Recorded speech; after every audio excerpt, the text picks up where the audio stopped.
7 дугаар сарын 14-нд Мэлхий ордонд шинэ сар тохиож байна.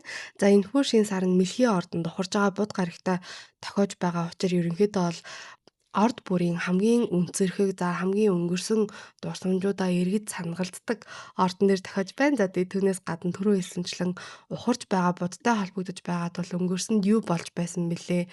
За түүнээс гадна бидний үнцэрхэг үзэл бодлыг илүү их өдөөсөн сар наадмын үеэр болж байгаатай нэлээд их уялдсан байгаа харагдаж байна. За шинэ сар болгоо ерөнхийдөө л тухайн шинэ сар болж байгаа өдрөөс 3 хоногийн өмнө бөгөөд 3 хоногийн дараа илүү хүчтэй нөлөөлөл үзүүлдэг. За өөрөөр хэлбэл 7 дугаар сарын 11-ээс 7 дугаар сарын 17-ны хүртэл энэхүү Мэлхий ордонд болж байгаа шинэ сар бидэнд илүү хүчтэй нөлөөлөх нэ. За хамар маань гуншаад хоолой маань баг зэрэг сөнгө сонсогдчихвэл та хэдээсээ хүлцэлгчийг бодын ухралттай холбоотой ерөнхийдөө бол нөгөө халуун зун ханиад хүрсэн учраас ийм зүйл тохиолдчлоо. Эдхийг нь хүлээгээд баг зэрэг хойшлуулсан боловч жоохон удаад байгаа учраас та хэдээсээ уучлалтаа гуйгаад бичлэгээ хийя гэж бодлоо.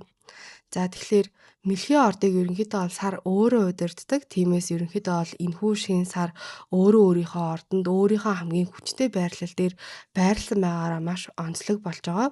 За тэгээд түрүү хэлсэнчлэн Мэлхий орд ерөнхийдөө бол бидний гэр орон, гэр бүл, аав ээж, эмээ, за тэгээ ялангуяа одоо өмнө байгаа одоо дурсамжуудтай холбоотой. За ялангуяа эмэгтэй талын удамтай илүү холбоотой. За түүнээс гадна бидний өсөж таримсан хүүхэд нас төрлөх нутаг дурсамжууд, өнцөрхөг үзэл, за тэгээд бусдыг халамжлах байдал, сэтгэл хөдлөл мэдрэмжүүд, за тэгээд магадгүй зарим тохиолдолд бусдад харуулдаггүй арай илүү хувийн ертөнд буюу дотоод сэтгэл хөдлөл мэдрэмжүүдийг илэрхийлж байдаг орд байгаа. За ийм учраас ерөнхийдөө бол энэхүү шинэ сараар бидний үнцэрхэг үзэл илүү ихсэх, за тэгээд өнгөрсөн дурсамжууд илүү их бодогдох, за тэгээд гэр бүлтэйгээ илүү их цагийг өнгөрөмөр санагдах, за тэгээд дахиад хүүхэд насндаа ийм байсандаа, тийм байсандаа гэдэг байдлаар ярих, за түүнээс гадна төрлөх нутгаа илүү их санагалзах, за тэгээд яг наадам болж байгаагаа холбогдуулаад наадам за үгүй бол морин харваа, нумсам харваа, морь уралдаж байгаа гэдэг ч юм уу тий. Эдгээр зүйлс биднийг дахиад илүү их огшоох боломжтой. За энэтэй холбоотой дахиад магадгүй үнцэрхэг үзэлтэй үгүй бол бидний өв соёлтой холбоотой шинэ эхлэлүүд ч гэсэн тавигдахыг үүсэхгүй. Үгүй бол ямар нэг байдлаар нөгөө түрүүн хэлсэнчлэн ухарж байгаа бодтой холбогдсон байгаа учраас өмнө нь орхигдчихсан байсан соёлыг одоо буцаагаад эргэн сэргээх ч гэсэн боломж байгаа харагдаж байна. За Мэлхий орд ерөнхийдөө бол маш зөөлхөн ойр тойрныхныгоо буюу одоо өөрт чухал байгаа гэсэн маш ийм нандин ойр дотныхоо хүмүүсийг маш их халамжилдаг, өмөрч хамгаалдаг. За нилийн одоо халамжтай ойр тойрныхоо асуудал төр болоод ирэнгүүт илүү их хүчтэй орд байдаг. За гэхдээ Мэлхий ордны одоо сүүдэр тал буюу арай илүү доод шин чанараараа болохоор өнгөрснийг ерөнхийдөө бол тавьж явуулж мартдаггүй. За тэгээд түүнээс гадна гомдлоо ч гэсэн илүү их дотроо хамгаалдаг. За тэгээд дахиад тодорхой хэмжээгээр өөрөө өөрийгөө хамгаалахын тулд одоо хавч Мэлхий ордыг удирддаг хавч маань өөрөө өөрийнхөө яс хуйг руу татгшаа ордог зан чанартай байгаа. За тэгэхээр магадгүй дахиад хин нэгнийг одоо алдах гэж байгаа юм шиг санагдах юм бол тухайн зүйлээ ч гэсэн илүү их чанга зуурдаг. За эдгээрийг яагаад хэлээд байна вэ гэх юм бол гол зүйл нь өөрөө өөрийнхөө хэрэгцээг Мэлхий ордны байршилтай хүмүүс маань шууд ийм зүйл хүсэж байгаамаа гэж хэлхээсээ илүүтэйгээр тухайн одоо нөгөө хүн нь таны эсгэл хөдлөл мэдрэмжийг таны өмнөөс ойлгочих юм шиг хэлүүлэхгүй байсан ч гэсэн анзаарах ёстой юм шиг зан гаргадаг одоо баг зэрэг юм сүүдрийн тал гэж хэлж болох үс занч нартай байдаг.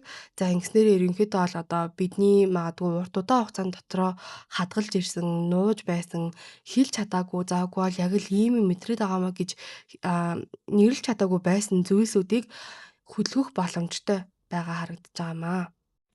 За энэхүү шин сар маань ухрах хөдөлгөөнд байгаа будтай холбогдсон байгаагаараа нэлээд онцлог байгаа.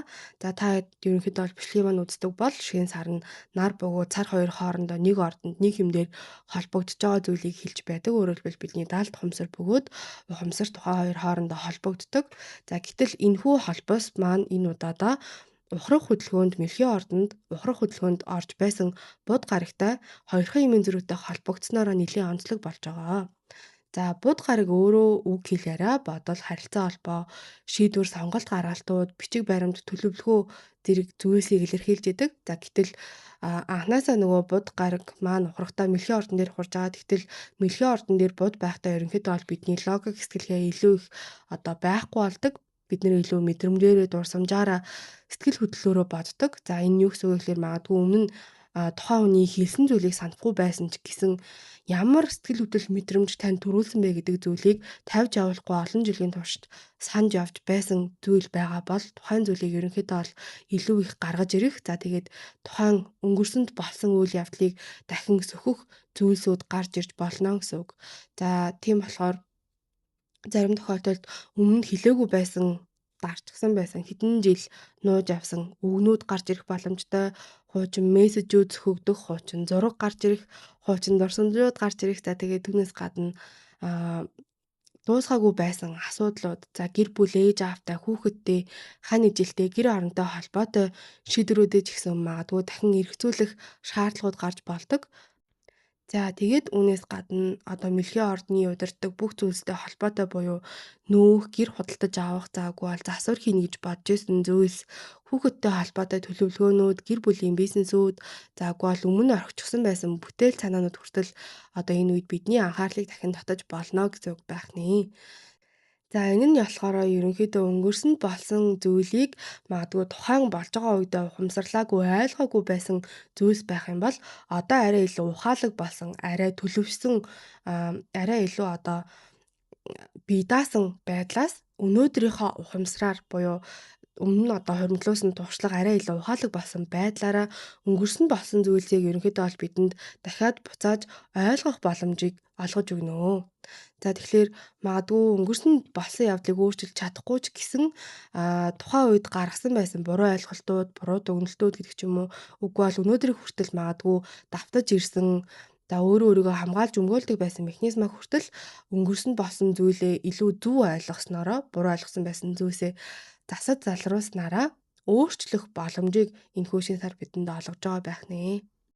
За тэгэхээр хамгийн энгийн байдлаар магадгүй та одоо таныг хэн ч ойлгодоггүй гэдэг үзэл бодолтой гэхдээ нөгөө бусдаас тусламж авч чаддаггүй юм байлаа гэж бодоход та өөрөө өөрийнхөө хэрэгцээг тодорхой хэлж сурах хэрэгтэй гэдэг байдлаар өнгөрсөн амьдралынхаа зөв тогтолцоог бодсноороо одоо байгаа ухамсараараа тэрийг ойлгоод за би одооноос өнгөрсөнд хэрэгцээгээ илэрхийлж сураагүй байсан учраас нөгөө хүн маань яаж мэдэх вэ? Энэ миний амьдралдаа гараад байсан алдаа байсан юм байна. Одоо тэгвэл би өөрөө өөрийнхөө хэрэгцээг хэлж сурах нь одоо миний сурах ёстой, тавих ёстой шинэ эхлэл юм байна гэдэг бодол байдлаар гарч иж болно.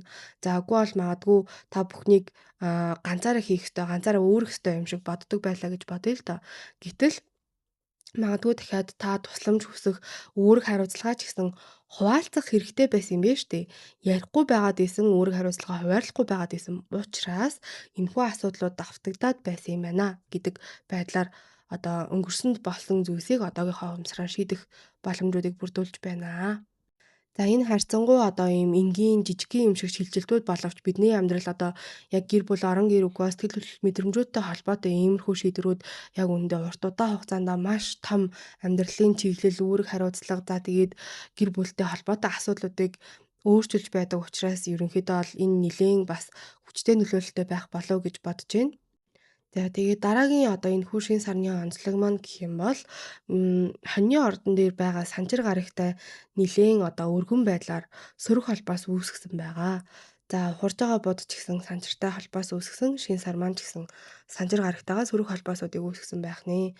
За энэ ерөнхийдөө бол аа бидний одоо шинэ сарны арай илүү халамж хүссэн, сэтгэл хөдлөл мэдрэмжүүдээ ойлгосон, өнгөрсөн дурсамжуудаа авцсан байгаа энергийг амьдралын одоо илүү бодит байдалтай, үн цэнтэй, шулуун шударга арай илүү юм хатуу энергитэй холбож өгж байгаа гэсэн үг. За тэгэхээр түрүүний нөгөө яриадсан магадгүй та халамжлуулмаар байгаа, хайрлуулмаар байгаа, сэтгэл хөдлөл мэдрэмжээ илэрхийлмээр байгаа бол тухайн зүйлийг санчир гараг одоо хоньны ордон буюу одоо илүү дайчин зоригтой байх өөрөө эхлэлийг нь тавих ордон дээр байгаа тул тухайн үүрэг хариуцлагыг бусдаас айхгүйгээр өөрөө бүтээх зүйлийг шаардах болно. За тэгэхээр гэр бүл, орон, байр хүүхэд эцэг их тэгээд санхүү үг бол өдөр тутмын үүрэг хариуцлагатай холбоотой зүйлс энэ үед дахиад бидэнд илүү их хүн санагдаж болно. За гэхдээ ялангуяа нөгөө түрүүний яриад байсан бусдын асуудлуудыг гэр орныхоо за тэгээд ойр тойрныхныхоо дотн хүмүүсийнхаа асуудлуудыг магадгүй ганцаараа илүү их үүрж ирснээ ойлгох ч гэсэн боломжтой. За ингэснээрээ одоо урт удаан хугацаанд бүх зүйл арай илүү тэнцвэртэй зөв байхын тулд зоригтой байдлаар алхам хийгээд тухайн үүрэг хариуцлагыг шийдэмгий байдлаар хуваарлах. За тэгээд энийгээ тууштай тогтвортой хийснээрээ амьдралаа илүү сайжруулах, за бусдад одоо хариуцлагыг нь ч гэсэн тодорхой хэмжээгээр зөв хуваарлалт хийх, хил хязгаар тогтоох, за тэгээд хин хиндээ айлуулах, хамралтын цагтай хэнд нь юу хийх одоо үүрэг ажиллах, хариуцлагын хуваарлалт ч гэсэн илүү тодорхой байх. За тэгээд магадгүй үгээрээ хэлээд зүйлж байгаа одоо дуусч байгаа зүйл гэхээсээ илүү давтагддаг, гараад байдаг асуудлуудад бодит шийдлүүдийг шаардсан гаргийн нөлөөллийг буюу одоо тиймэрхүү нөлөөллийг оруулж ирж байгаа юм аа. За тэгээд түрүү хэлсэнчлэн ухарж байгаа бууд гараг маань хүртэл санчир гарагтайгаа сөрөг холбоос үүсгэж байгаа учраас харилцаа холбоо энэ үед ерөнхийдөө бол бага зэрэг хүндэрч болно. За ярих гэсэн чинь магадгүй ойлгохдохгүй, сонсохгүй, үл тоошоосон байдлууд гарах завгүй бол нөгөө хүн маань илүү хүүтэн хөндий хаалттай байгаа юм шиг санагдах гэдэг ч юм уу тий. Заагүй бол дахиад өөр байдлаар магадгүй таны хэлсэн зүйлсийг буруу ойлгох, за хуучин маргаанууд дахиад илүү сөхөгдөх шийдвэр бичиг баримт гэрээ хэлцээр төлөвлөгөөтэй холбоотой асуудлууд арай илүү удаашрах зүйлс ч гэсэн гарч иж болно. За гэхдээ энэ хүү нөлөөллүүд нь гарч ирсэн байсан ч гэсэн та хэдтэй гол сануулж хэлэх зүйл маань гэх юм бол санчрын дээр сөрөг холбоос та хэдийг маань аль болох шийдэх гэхээсээ илүү бодит байдлыг харуулад дахиад одоо нөгөө өөр төлөвлөгөө, өөр хандлага шаардлагатай байгааг бидэнд харуулж ирнэ гэсэн үг.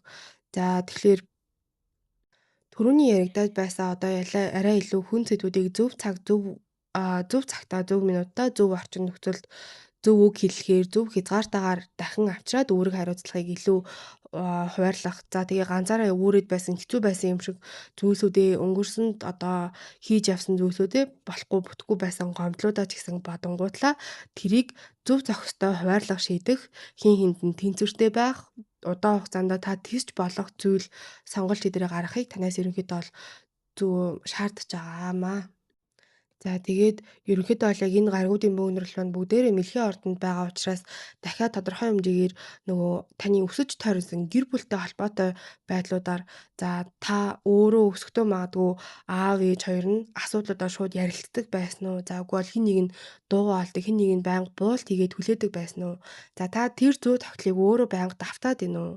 Хайртай гэдэг зүйлээ дотоод сэтгэл мэдрэмжээ үгээр илэрхийлж гаргадаг байсан уу? За үгүй бол мөнгө хийж, хоол хийж өгж байгаа асуудлуудыг нь шийдэх байдлаар харуулдаг байсан уу гэдэг зүйлсүүдийг ерөнхийдөө бол анзаараад эхлэх юм бол та одоо өөрийнхөө амьдралд гаргаж байгаа ч гэсэн зүй тогтлуудыг илүү их ойлгох, за магадгүй тэрэн дээр өмнөх зүй тогтлыг давтах буюу гэр орондоо харж өссөн зүй тогтлыг давтах гэхээсээ илүүтэйгээр тухайн зүйлийг хэрхэн өөрөөр зөвөр өөрийнхөө одоо байгаа орчин нөхцөлд хин хэний одоо тэр дахиад яригадаад байгаа үүрэг хариуцлагыг илүү зөв хуваарлсан хин хиндээ арай илүү sustainable буюу одоо боломжтой байдлаар шийдэх вэ гэдэг зүйлсүүд рүү таныг түлхэж өгнө. За энэхүү шин сарыг хэрхэн зөв ашиглах талаар одоо ярьцгаая. За энэ шин сар ерөнхийдөө бол гинтийн ийм шин эхлэлүүд буюу том эхлэлүүдийг тавих гэхээс илүүтэйгээр өмнө гаргасан байсан алдаа, өмнө эхлүүлсэн байсан ажил, за дуусгаагүй байсан зүйлсээ хэрхэн одоо дахин сэргээж аваад дахиад байсан системийг засаж залруулах вэ гэдэг зүйлсүүд рүү чиглэсэн шин сар байгаа. За тэгэхээр гэр орноо айл болох илүү тайван болгох, илүү аюулгүй орон зай болгох гэдэг ч юм уу. За дахиад унтах, хооллох, амрах дэглэмүүдээ засах. За гэр бүлийн үүрэг хариуцлагыг зөв зохистой дахин хуваарлах. За дуусгаагүй байсан яриагаа илүү ухаалаг байдлаас, илүү хүлцэнгүй байдлаас дахин магадгүй ярилцах, дахин эхлүүлэх, дахин хөндөх. За хүүхэд насны шарах гэр бүлийн давтагддаг байсан хэв маягтай холбоотой зүй тогтолцоодоо илүү ажиглаж анхаарах, ярих. За тэгээд магадгүй өөрийнхөө давтаад байгаа зүй тогтолцоодыг ч гэсэн анхаарах байж болно. За тэгээд ээж болон эмэгтэй удам шугамтай холбоотой мэдрэмжүүд ямархуу зүйлс байгаад байна. Тэднийг одоо илүү эргцүүлэн бодох. За гэр орон, хүүхэд нас, эмэгтэйчүүд, их хүн сэтгэл хөдлөлтөй холбоотой заагүй бол магадгүй хуучин бизнестэй холбоотой юмнуудыг байсан санаануудаа шинжлэх, эргэн бодолцох. За дахиад магадгүй хэрвээ өмнө нь хийж агаад орхичихсан байсан ажлууд юу гэдэг энэ аягүй гой санагдаа гэж бодоод ямар нэг орчин нөхцлөөс болоод дотоо орхичихсан байсан зүйлсүүдээ ч гэсэн магадгүй дахиад эхлүүлэх, шинжлэхэд энэхүү шинэ сар арай илүү тохиромжтой байх болно. Өөрөөр хэлбэл өмнө хийж байгаа тохирчихсан үгүй бол барьж агаад илүү тавьчихсан байсан зүйлсүүдээ үргэлжлүүлэх, дуусгахад тохиромжтой байх болно. За тэгээд дахиад аа тусламж хүсэх, за үгүй гэж хэлэх гэдэг ч юм уу тий. Өөрөө өөрийнхөө хэрэгцээг илүү тодорхойлох, нэрлэх, бусдад илэрхийлж гаргах зүйлсүүд нэлээд их тохиромжтой шинэ сар байх болно. За тэгээд дахиад та хэдтэй гэр бүлийнхаа хүмүүстэй, аав ээжтэйгээ, хүүхдүүдтэйгээ дахиад илүү сайн ярилцах, гаргаж ийсэн алдаагаа засах, за хуучин санаануудаа, хуучин асуудлуудаа одоо гаргаж ирж байгаа нь мэдээж хэцүү байх боловч ингэснээр өөрийнхөө магадгүй өмнө гаргадаг байсан, анхаардаггүй байсан, боддоггүй байсан алдаануудаа ч гэсэн та хэдэд маань засах боломж олгох болноо. За харин та хэдтэй болгоомжлох зөвлөгөөн дээр ерөнхийдөө бол энэхүү мэлхийн шин сарны үеэр мэдрэмжүүд бидний сэтгэл хөдлөлүүд өнгөрсөн дурсамжууд маш хүчтэй өдөөгдөж гарч ирэх учраас энэ үед байгаа зүйлсийг за дахиад шууд одоо эцсийн өгнөлт байдлаар та хэд магадгүй жоохон буруу сонголт хийдэр гаргахаас болгоомжлоорой гэж зөвлөмөр байна.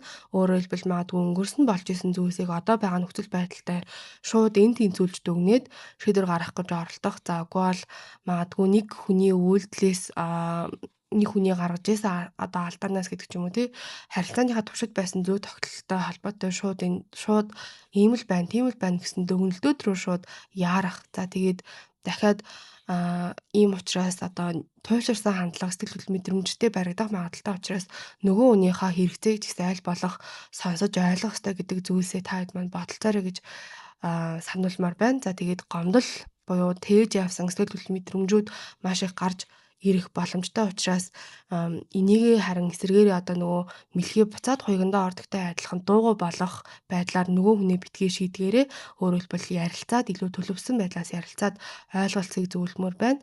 За дахиад биел бүгдийг хийх ёстой гэсэн зүй тогтол руугаа буцаж эргэж орохыг та эдээс бас болоорой тавьж явуулаарай гэж зөвлөмөр байна. За тэгээд гинтийн бухимдлаар ажил, харилцаа, гэр оронтой холбоотой эргэлт буцалтгүй шийдвэрүүд гаргах. За үгүй бол дахиад одоо бодийн ухралтай холбоотой ялангуяа мэлхий орныхонд хуучин хүмүүс эргэж орж орох боломжтой учраас хуучин хүн эргэж орж ирлээ гэхэд ингэснээрээ тэр хүн заавал таны одоо ирээдүйн за энэ яа нүггүй бол учрах ёстой учраас болж байгаа гэдэг ийм мөрөөсгөл ойлголтноос бас арай илүү зайлсхийгэрэй гэж зөвлөмөр байна. За энэ хүртэл сонссон, төвчээртэй сонсдог та бүдтэй маш их баярлалаа. За дуустал нь сонссон хүмүүс манд байх юм бол шар зүрх комент сэтгэл хэсэгт бичиж сонссон гэдгээ мэдэгдэхээ мартаоцай. За та хэддээ хамгийн түрүүнд энэхүү 6 бичлэгээ сонсохдоо өөрийнхөө мандалд ордоор хамгийн түрүүнд сонсохыг зөвлөж байна. За мандалд ордоо мэдгүй гаргаж авч чадаагүй хүмүүс манд байгаа бол баруун дээд буланд байгаа бичлэг рүү ороод гаргаж авах заавар байгаа. За хэрвээ тухайн линк гарч ирэхгүй та гаргаж чадахгүй байгаа бол YouTube сувг руу маань орох юм бол Наталж арт гэж өвөө мандалд нар сарны орд гэдэг тайлбар бичлэг байгаа шүү. Тэр бичлэг рүү маань ороорой. За мандалд ордоо мэддэг хүмүүс маань дараагаар нь нарны ордоороо сонсноор таны оюухан бодол санаанд илрэх өөрчлөлтийн талаар илүү ойлгох боломжтой. За хамгийн сүүлд нь сарны ордоороо сонсох юм бол сэтгэл хөдлөл мэдрэмж тань юу тохиолдох вэ? Ямар хөө байх вэ гэдэг зүйлсийг илүү их мэдэх боломжтой байдаг бахнэ. За ингээд 12 ордны тайлал руу орцгоё. Хоньны орд, хоньны мандалт, нар сар. За хоньны ордны хувьд энэхүү шин сар та хэдийн маань 4-р гэр дээр тохиож байгаа. За ингэснээрээ гэр орон, гэр бүл, эцэг их өнгөрсөн дурсамжууд, дотоод аюулгүй байдал буюу хувийн амьдралтай холбоотой салбаруудыг илүү хөндөж байна. За тэгэхээр ирэх одоо ирж байгаа шинэ мөчлөг нь гадаад амжилт гэхээсээ илүү хувийн амьдрал руу шилжсэн байх болно. За магадгүй та хэрвээ нөөх гэр орноо засварлах, шинэ орчинд амьдрах, гэр бүлийнхаа хүнтэй хамтран ямар нэг шийдвэрүүдийг гаргах, заавал бол гэр бүлийн уур амьсгалаа хүртэл засах өөрчлөх талаар бодож болно. За гэхдээ ухрах бод гарагтай одоо энэхүү шийсэр маань холбогдсон байгаа учраас өмнө нь бодож исэн төлөвлөгөө заагүй бол цуцлагдчихсан, хойшлогдчихсан асуудал гараад ямар нэг байдлаар хийгдэггүй байсан нөөлт засварууд заагүй бол гэр бүлийн хуучин асуудлууд гарч ирэх байдлаар үүсэх боломжтой байна. За тэгээд түрүүн хэлсэнчлэн энэхүү шин сар хоньны ордон дээр байгаа санчир гарагтай буюу та хэдийн маань ордон дээр байгаа санчир гарагтай сөрөг холбоос үүсгэж байгаа. За тийм учраас магадгүй гэр бүлийн хэрэгцээ болон таны хувийн хэрэгцээ хоорондоо тодорхой хэмжээгээр бага зэргийн зөрчил үүсгэх боломжтой. За хэрвээ та бусдын төлөө хит их үүрэг хариуцлага өрөөд өөрийнхөө бүх зүйлийг хойш нь тавьж ирсэн бол тухайн зүйлтэй одоо холбоотой тухайн зүйлийг тэнцвэржүүлэх шаардлага гарч ирнэ. Хэрвээ эсвэргээрээ хит их бие дааж байсан хинээс ч тусламж авахгүй байсан эдгээр зүйлсээс болоод хит их үүрэг ачаа өөртөө өөрчлөсөн байсан бол тухайн зүйлсийг ч гэсэн дахиад тэнцвэрийг нь олох шаардлагатай болно. За тэгэхээр та энэхүү шин сараар гэр бүлийнхаа бүх ачааг өөр дээрээ үүрхгүйгээр өөрөө өөрийгөө гихтээ алдагдуулахгүйгээр хэрхэн гэр бүлтэй гоё уур амьсгал бүтээх вэ, хэрхэн гэр бүлийнхнийгаа хайрлах вэ гэдэг зүйлсүүдэд илүү анхаарлаа төвлөрүүлээрэй. За ингэснээрээ энэхүү шин сараар та гэр орныхоо одоо суурийг илүү бат бөх болгох, за өөрөө өөрийнхөө хил хязгаарыг ч гэр бүлийнхаа хил хязгаарыг ч гэсэн давхар хамгаалах боломжийг бүрдүүлж байна. Үхрийн орд, үхрийн мандалт, нар сар. За үхрийн ордныхны хувьд энэхүү шин сар та хэдийн маань 3 дугаар гэр дээр тохиож байна. За 3 дугаар гэр нь болохоор харилцаа холбоо, ямар нэг шин зүйлийг сурах, бичих, ярих, за түүнээс гадна бичиг баримт, гэрээ хэлэлцээр, ойрын зайны аялал, ах トゥ, ойр орчны сэдвүүдийг илүү их хөдөлгдөг. За тэгэхээр магадгүй та өмнө хэлж чадаагүй байсан зүйлсээ хэлэх, за үгүй бол хуучин яриаггүй дуусаагүй байсан яриануудыг үргэлжлүүлэх, за сурж ийснээ дундаас нь магадгүй хаячихсан байсан зүйлдээ эргэж орох, за үгүй бол контент, ном, подкаст, сургалт зэрэг мэдээлэл түгээх ямар нэг зүйл эхлүүлэх, за бодоод хойш нь тавьчихсан байсан зүйлсээ эхлүүлэх хүсэлтэй байж болно.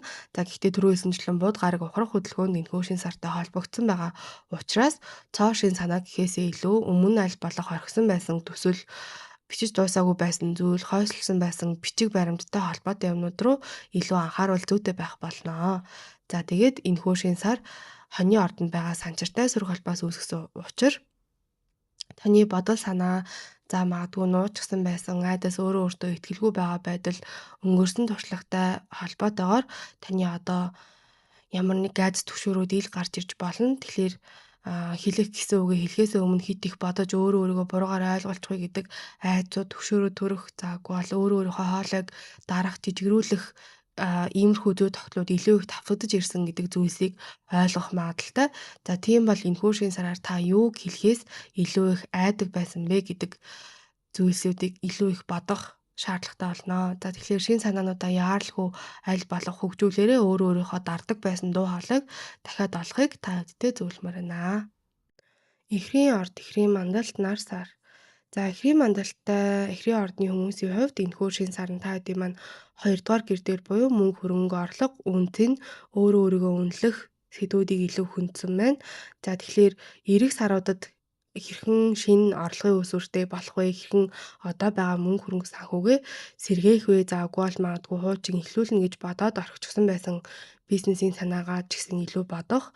За зарлагаа ч гэсэн хянах, мөнгөтэй холбоотой өөрийнхөө итгэл үнэмшлийг өөрчлөх, өнгөрсөнд ямархуу байдлаар мөнгөтэй харьцаж байсан бэ гэдэг зүйлсүүдийг та энэхүү үеэр илүү их бодож байгаа болов уу гэж харж байна. За тэгээд бод гараг ухарж байгаа учраас өмнө магадгүй алдсан ашиглаагүй байсан орлого боломжууд, за төлөөгүй байгаа мөнгө, мартсан байсан гэрээ, за дахиад хуучин үйлчлүүлэгчид, за үгүй бол өмнөх ажлын саналууд гэсэн дахиад гарч ирж болно. За гэхдээ түрүү хэлсэнчлэн энэхүү шин сар хоньны ордонд байгаа санчир гарагтай сөрөг холбоотой байгаа. За юм учраас магадгүй санхүүгийн зорилго, за тэгээ таны харьяалагдах бүлэг, найз нөхөд баг хамт олон урт удаан хугацааны зорилго, мөрөөдлийг илэрхийлэх зүйлсүүдийн хооронд таныг шалгасан зүйл болох боломжтой байх нэ. Тэгэхээр өөр хүмүүсийн төлөө, найзуудынхаа заавгүй бол бүлэг хүмүүсийн төлөө харьяалагддаг баг клубийнхаа төлөө хит их цаг, мөнгөө, эвч хүчээ зарцуулж байгаа юмнууд гардаг бол тухайн зүйлсээ илүү их анзаарах болно. За дахиад зарим зорилго магадгүй сайхан санагдаж байгаа боловч бодиттой орлого авчрахгүй байгаа зүйл байвал энэ үед ч гэсэн мөн ухаарах боломжтой байх нэ.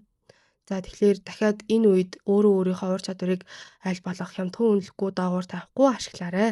Гэхдээ том боломжуудыг аль болох одоо бодит байдалтай дүүцүүлээд тухайн зүйл танд орлого болж чадах уугүй юу гэдэг зүйлдээ хослуулж бодхоо мартаозай гэж та хэдэ зөвлөё. Мэлхийн орд, мэлхийн мандалт, нар сар. За мэлхийн ордны хувьд энэхүү шинэ сар та хэдийн маань 1-р гэр дээр тохиож байгаа.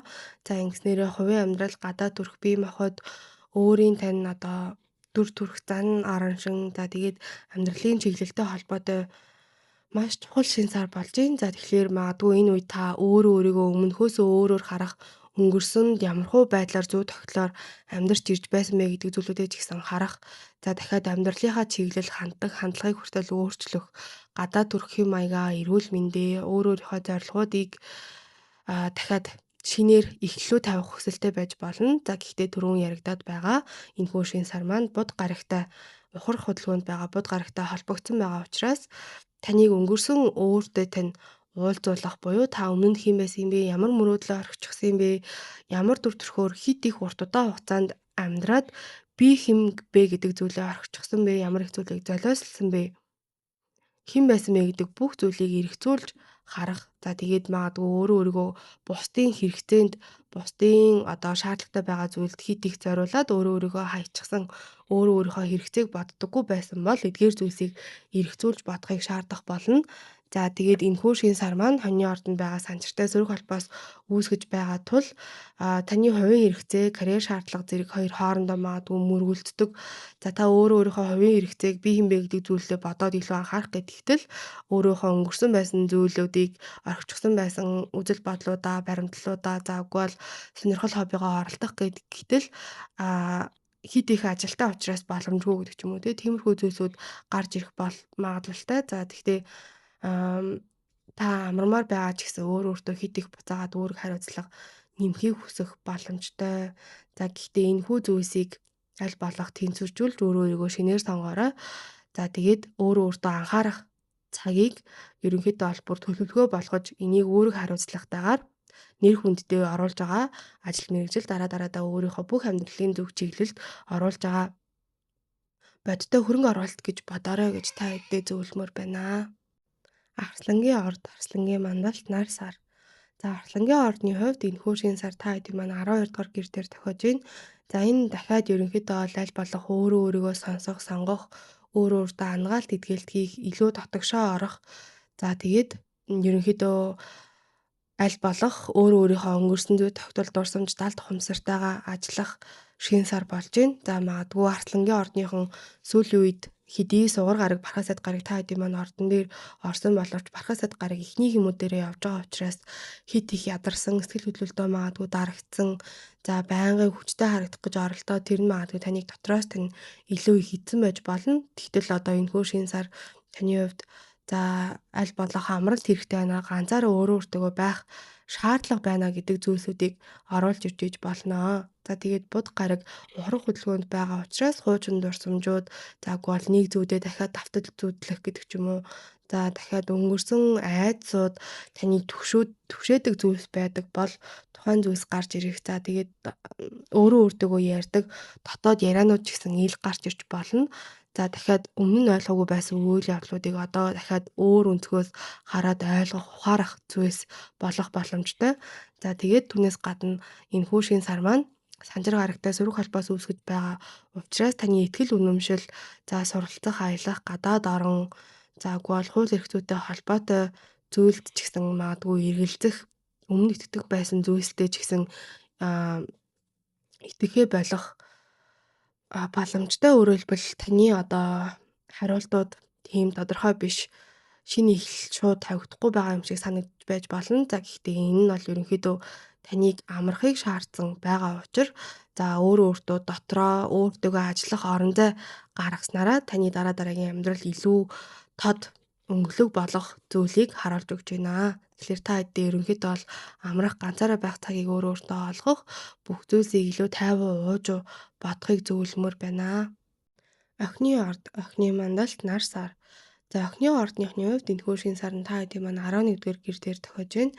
За энэ нь найз нөхөд хамт олон таны харьяалагддаг нийгмийн хүрээлэл, урт удаан хугацааны зорилго мөрөөдлүүд, за түүнээс гадна цахим сүлжээ үзэгчдтэй холбоотой шинэ эхлэлүүд тавигдах боломжтой. За тэгэхээр магадгүй өмнө нь одоо элснэ гэж бодож байгаад орхичихсан байсан багтаа клубтэй нэгдэх хэлсэх заагүй бол шинэ үзэгчдтэй болох, за үгүй бол хуучин найзуудтайгаа дахиад холбогдох, өмнө нь орхисон байсан том зорилгоудаа сэргээх гэдэг ч юм уу. За дахиад эсвэл ирээдүйн төлөвлөгөөгөө дахин боловсруулах боломжтой. За буд гараг ухарж байгаа шинэ сар учраас хуучин хамтрагч өмнөх төслүүд урд нь татгалзсан байсан боломжууд гэсэн дахин гарч ирж болно. За тэгээд дахиад энэхүү шинэ сар нь санчир гарагтай сөрөг холбоотой байгаа учраас үр ширзэл, дундын хөрөнгө санхүү, итгэлцэл, сэтгэл хөдлөлтөй холбоотой зүйлсүүд дээр одоо арай илүү хязгаарлалт гарч ирэх. За хэдий том зорилготой байсан ч гэсэн дахиад тухайн санхүүг хүсэл зорилгоо биелүүлэх санхүүтэй холбоотой хязгаарлалтууд. За үгүй бол одоо эрх мэдлийн харьцаа буюу одоо харилцаанд, дотны харилцаанд хэн юуг хэрхэн хариуцж авах вэ? Ямархуу эрх мэдэлтэй байх вэ гэдэг зүйлсүүдийг ч гэсэн дахиад илүү тодорхой болгох шаардлага гарч ирж болно. За ирээд өгөөд энэ үед том хархан та хэдийн маань хувьд зөв байх болно. Гэхдээ дундын хөрөнгө санхүү хин нэгэнтэй хамтарч байгаа зүйлсүүд дээр юу ямархуу хил заагтай байх вэ гэдэг зүйлсүүдтэй дахин илүү нухацтай хараарай, хандаарай гэж зөвлөмөр байна. Жинлүүрийн орд, жинлүүрийн мандал, нар сар. За жинлүүрийн ордны хувьд энэхүү шинэ сар та хэдийн маань 10 дугаар гэр дээр буюу нэр хүнд, ажил мэргэжил, карьер, нийгмийн байр суурь, амьдралын том зорилго чиглэл, бизнестэй холбоотой сэдвүүдийг хөндөж байна. За тэгэхээр энэ магадгүй өмнө нь хийнэ гэж бодож исэн ажил завгүй бол өмнө нь эхлүүлнэ бүтээн гэж бодож исэн бизнес гэдэг ч юм уу, үгүй бол олон нийтийн өмнө дахиад нэр төрөө сэргээх шинэ эхлэлүүдийг авчирч болно. За тэгэхээр албан тушаал өөрчлөгдөх, бизнесийн шинэ чиглэлээ шинжлэх, заагүй бол өөр хүмүүсийн өмнө өөр төрхөөр гарч ирэх. За өмнө нь хойшлуулчихсан байсан зорилгоодоо ажил мэргэжлийнхээ хувьд сэргээх хүслүүд гарч ирж болно. За гэхдээ энэхүү шинэ сар маань буд гарагтай холбогдсон, ухрах хөдөлгөөнд байгаа буд гарагтай холбогдсон учраас хуучин ажлын санал орж ирэх, заагүй бол өмнөх үйлчлүүлэгчид холбогдох. За тэгээд зогссон байсан төслүүд ч гэсэн дахин гаргаж ирэх, танд санал орж ирэх боломжоор илэрч болно. За энэхүү шинэ сар ерөнхийдөө бол таны 7 дугаар гэр дээр байгаа хоньны ордон дээр байгаа санчир гарагтай сөрөг холбоос үүсгэж байгаа тул таны карьер өсөлт, за гэтэл одоо байгаа хосын харилцаа, бизнесийн түнш, заагүй бол хань нэгжилтэй холбоотой харилцааны хувьд шалгалтуудыг танд авчрах боломжтой. Тэгэхээр энэхүү одоо таны хосын харилцаа, таны амжилтыг дэмждэг харилцаа байна уугүй байна уу? Үгүй бол таны өсөхийг, хөгжихийг, дэвжихээс айдаг, хязгаарладаг юмнууд гарч ирж байна уу? За тэгээд магадгүй та бусдын төлөө ажил мэргэжил карьераа хэд их хойш тавьж ирсэн байна уу гэдэг зүйлсүүдийг харах боломжтой байх нэ. За тэгэхээр энэхүү шинэ сараар та хэд маань карьерийн хувьд орхисон байсан зүйлсүүдээ, шинэ эхлэлүүдээ, өнгөрсөн байсан прожектуудаа, бизнесээ шинэ эхлэлүүд тавихад маш их тодорхой, гоё, таатай байх болно. За гэхдээ өөрийнхөө хостой, хамтрагчтай, бизнесийн хамтрагчтай дүрм жураг, үүрэг хариуцлага, хүлээлтүүдээ аль болох тодорхой ярилцаарай гэж та хэдэд зөвлөё. Хилэнцгийн орд, хилэнцгийн мандалд, нар сар. За хилэнцгийн ордны хувьд энэхүү шинэ сарн та хэдийн маань 9-р гэр дээр тохиож байна. За ингэснээрээ гадаад улс орон аялал, заагүй бол боловсрлаа ахиулах, тэгшлүүлэх, хууль эрх зүй, за хэвлэл нийтлэл ямар нэг зүйлийг багшлах, үгүй бол амьдралын утга учир, философи, итгэл үнэмшилтэй холбоотой сэдвүүдээр тань шинэ эхлэлийг авчирч байна гэсэн үг. За хэрвээ та суралцах, багшлах, заагүй бол ямар нэг байдлаар ном сургалт гаргахаар, гадаад улс оронтой холбогдохоор, аялахаар, үгүй бол амьдрахаар, за үгүй бол илүү амьдралыг том дүр зургаар нь харах, илүү том өнцгөөс харах хүсэлтэй болж болно. За тэгээд ухрах хөдөлгөөнд орж байгаа бодтой энэхүү шинэ сар маань холбогдож байгаа учраас өмнө нь орхисон байсан сургалт, туслагдсан байсан аялал виз, за үгүй бол хууль эрх зүй асуудал, хуучин багш, үгүй бол өмнөх үзэл бодлоо дахин гарч ирэх боломжтой. За тэгээд энэхүү шинэ сар хоньны ордонд байгаа санчир гарагтай сөрөг холбоос буюу квадрат үүсгэж байгаа тул энэ нь том мөрөөдөл, за тэгээд таны өдөр тутмын дадал зуршилтай холбоотой зүйлсүүд дээр магадгүй зөрчил авчирч болно. Та сурмаар, аялмаар, за үгүй бол өөрийнхөө өсөхийг хүсгэж байгаа ч гэсэн магадгүй эрүүл мэнд, үгүй бол гэрийн үүрэг хариуцлага, өдөр тутмын ажлын орчин нөхцөлтэй танд эдгээр зүйлс магадгүй саад болох магадлалтай, өөрөөр хэлбэл та мөрөөдлөө өдөр тутмын үйлдэл болгох зүйлийг танаас ерөнхийдөө ол шаардж байгаа. За тэгээд Алсыг харна. За гэхдээ эдгээр зүйлсээ буюу мөрөөдлөө хэрэгжүүлэхийн тулд өдөр тутмынхаа хуваарьт аль болох цаг заваа багтахгүй байсан ч гэсэн оруулж тусгаарай гэж зөвлөмөр байна. Нумын орд, нумын мандалд нар сар. За нумын ордныхны хувьд энэхүү шин сар нь та хэдийн маань 8 дугаар гэрт тохиож байна. За энэ дундын хөрөнгө санхүү, өөр ширзээл, татвар, даатгал, за үгүй бол ямар нэг байдлаар хэн нэгнээс хөрөнгө өвөлж авах, хөрөнгө оруулалт, итгэлцэл, дотн харилцаа бөгөөд сэтгэл зүйн илүү гүн гүнзгий сэдвүүдтэй холбоотой сэдвүүдийг хөндөх болно. За ингэснээр магадгүй үр төлбөртэй холбоотой асуудлаа дахиад төлөвлөх, за үгүй бол дундын хөрөнгө мөнгө санхүүгийг хэрхэн зохицуулах талаар ярилцах. За тэгээд хин нэгэнд хөрөнгө оруулсан бол үгүй бол хөрөнгө оруулах гэж байгаа.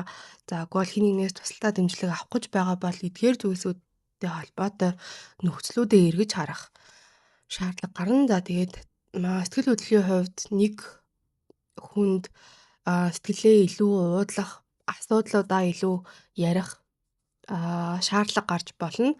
За бууд гарыг ухарч байгаа учраас төлөгдөөгүй байгаа мөнгө, өөр шир зээл, дундын хөрөнгө санхүү, дундын хөрөнгөтэй холбоотой асуудлууд дахин гарч ирэх магадлал өндөртэй.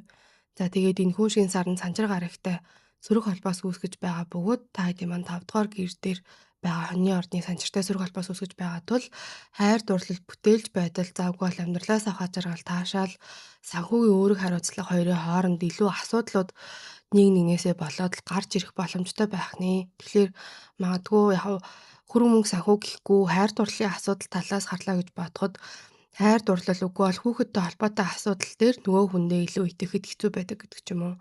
За үгүй бол бүтээлч төсөлдөө мөнгө оруулахын тулд дахиад эрсдлүүдээ илүү тооцоолох шаардлага гардаг юмнууд гарч ирж болно. За тэгээд хөрөнгө мөнгө санхүүгийн тал дээр гэх юм бол хүүхдүүдээ үгүй бол өөрийнхөө хоббинд мөнгө зармаар байдаг. Гэтэл өөр шир зээлтэй холбоотой асуудлууд байгаа гэдэг ч юм уу. Иймэрхүү байдлаар илэрч болох нэ.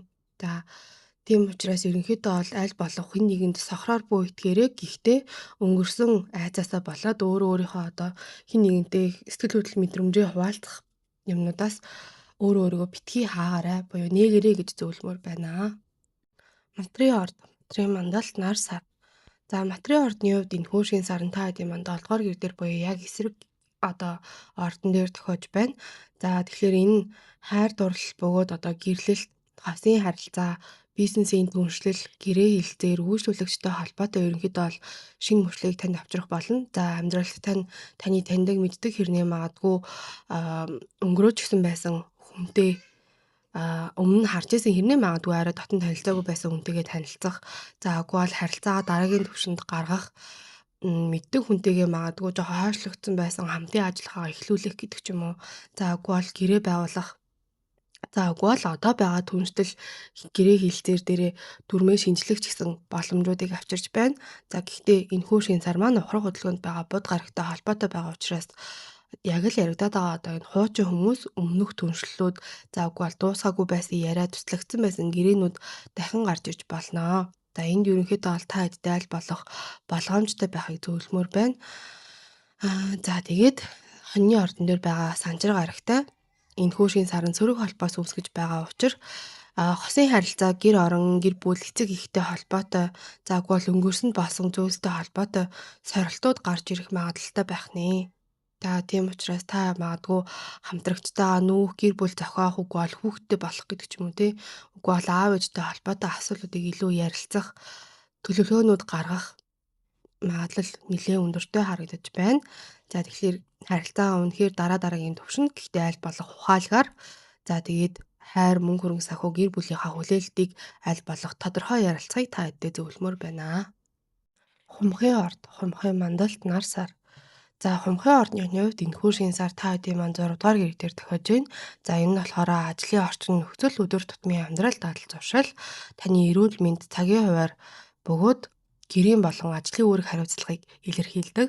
За ингэснээр магадгүй шинэ дэглэм эхлүүлэх, заагүй бол ажлын орчин нөхцлөө өөрчлөх, эрүүл мэндэд анхаарах, нойр хоолтой, хөдөлгөөнтэй холбоотой одоо магадгүй байдаг муу туршлуудаа орхиод за тэгээд эхлэнэ гэж бодож исэн эрүүл мэндэд анхаарах зүйлсээ эхлүүлэх гэдэг ч юм уу те шинжилгээнд орно гэж бодож исэн зүйлс байгаад орхигдуулчихсан, хойшлуулчихсан байгаа бол хийхийг зөвлөмөр байна. За өөрөөр хэлбэл ерөнхийдөө дахиад амьдралынхаа хуваарийг орчин нөхцөлийг сайжруулах систем бий болгох шаардлагууд ч гэсэн гарч болно.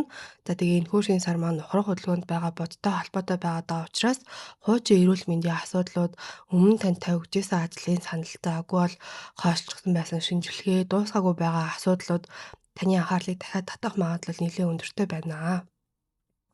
За тэгээд энэхүү шин сар нь санжир гарагтай, хоньны ордонд байгаа санжир гарагтай сөрөг холбоостой байгаа учраас ажлын ачаал, мэдээлэл, бичиг баримт, харилцаа холбоо, ойр орчны одоо магадгүй богино зайны аялал хийн гэж бодож исэн бол эдгээртэй холбоотой бага зэргийн саадлууд гарах, нэг нь нөгөөдгөө одоо хийж болохгүй зохицуулахад арай илүү бэрхшээлтэй санагдаж магадгүй. Тийм болохоор та хэдийг маань аль болох нэг дор хэд олон зүйлийг хийхгүй буюу одоо юмнуудаа олон зүйл рүү яарахгүй байгаарай гэж зөвлөмөр байна.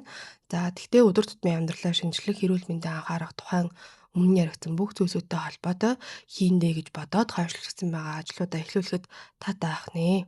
За тэгэхээр бүхнийг өөрөө өөрөө хийн гэхгүйгээр ажлынхаа үүрэг ролыг хуваарлаарай гэж та хэдтэй зөвлөё. Загсны орд, загсны мандалт нар сар. За загсны ордныхны хувьд энэхүү шин сар нь та хэдийн маань 5 дугаар гэр дээр тохиож байна. За энэ нь болохоор хайр дурлал, бүтээлч байдал, хүүхэд, жирэмслэлт, за амьдралаас авах аз жаргал, таашаал, өөрөө өөрийгөө чин сэтгэлээсээ зүрхнээсээ илэрхийлэх хобби зэрэг сэдвүүдийг илэрхийлж идэг. За тэгэхээр магадгүй өмнө нь харилцаанд орчихсон байсан хүмүүстэйгээ буцаад харилцаа үүсгэх, болцох, дурлах заагүй бол шинэ бүтээлч бодож исэн төслүүдээ эхлүүлэх заагүй бол өмнө гаргачихсан байгаад орхичихсан байсан бүтээлч ажлуудаа дахин эхлүүлэх, өмнө нь орхичихсан байсан хоббинуудаа дахин эргэн дурсах, санах, хийх. За хүүхэдтэй холбоотой магадгүй анхаарал арай хандуулж чадахгүй байсан бол одоо илүү чанартай цаг зарцуулахаар шийдэх гэдэг ч юм уу те. Үгүй бол урт удаан хугацаанд мартагдсан байсан амьдралаас авдаг аз жаргалтай, таашаалтай байдаг зүйлсүүдээ дахин эргүүлэн олж авах боломжуудыг бүрдүүлж өгч байна. За тэгээд энэхүү шин сар нь ухрах хөдөлгөөнд байгаа буд гарагтай холбогдсон учраас өмнө нь орхичихсан байсан бүтээл, хуучин хайр дурлалын асуудал, хүүхэдтэй холбоотой хуучин асуудлууд дуусгаагүй байгаа романтик харилцаа ярианууд дахин гарч ирэх магадлалтай. За гэхдээ энэхүү шин сар хоньны ордонд байгаа санчир гарагтай сөрөг холбоос үүсгэсэн байгаа тул зүрх сэтгэлийн хүслийн бөгөөд одоо мөнгө хөрөнгө санхүүгийн өөрөө өөрийгөө үнэлэх мэдрэмж хоёрын хооронд шалгалтууд гарч ирнэ гэсэн үг бахны. Тэгэхээр магадгүй одоо өмнөх романтик харилцаа болтож исэн хүнтэй дахиад таны амьдралд орж ирсэн байсан ч гэсэн та энэтэй холбоотой өөрийнхөө үнэлэмжийг ингээд буцаагаад өгөөсгөх билүүгүй л гэдэг асуултууд гарч ирэх. За үгүй бол магадгүй бүтээлч зүйл хиймээр байтал мөнгөтэй холбоотой айцуу цаад бэрхшээлүүд гарч ирэх гэдэг ч юм уу. За үгүй бол хайрлуулахын тулд өөрөө хит их өгөх ёстой, өөрийнхөө үн цэнийг мартдаг байсан гэдэг зүй тогтолцоож гэсэн ойлгох боломжуудыг бүрдүүлж байна. За тэгээд ерөнхийдөө бол та хэдий зүрх сэтгэлээ нээхийг зөвлөмөр байна. За гэхдээ өөрийнхөө үн цэнийг унгасан зүйлсийг аль болох битгий хийгээрэй гэж зөвлөё. За энэ хүртэл үзсэн та бүхэндээ баярлалаа. Ойлгомжтой байсан болов уу гэж найдаж байна. Хамар маань гонсонд дахин уушлалтгүй. За тэгээд дараагийн бичлэгээрээ уулзтлаа. Түр баяртай.